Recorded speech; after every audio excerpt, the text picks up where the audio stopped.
There is a crisis of leadership that is sweeping the world. I engage with a lot of business leaders, and a number of them I can see are going through a lot of helplessness, frustration. They have questions in their mind. How do I really envision the future in the face of a constantly changing scenario?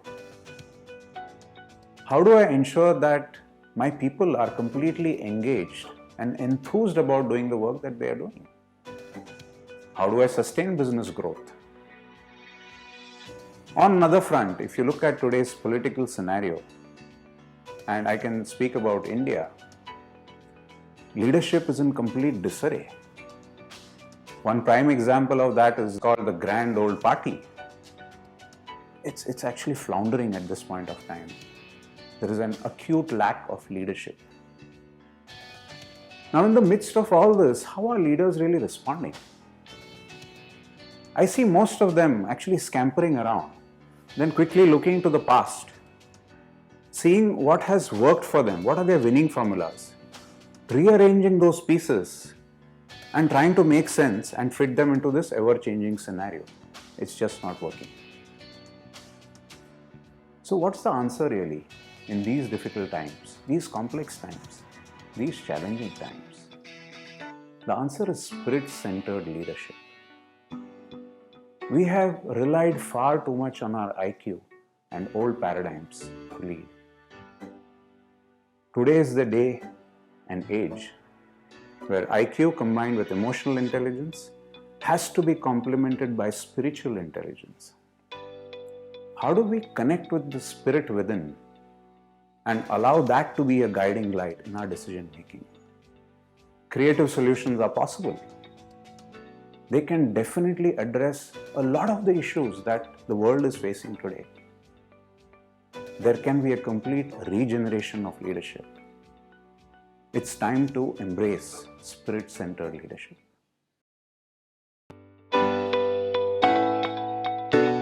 Spirit-centered leadership revolves around one's dharma, a sacred purpose. As children, we come into this world as oceans of possibilities with unlimited potential. Children are full of a sense of discovery, fun, play, and being happy without any reason whatsoever.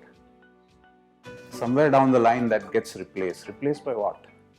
Winning, surviving, coping, competing, getting ahead of the other person at any cost.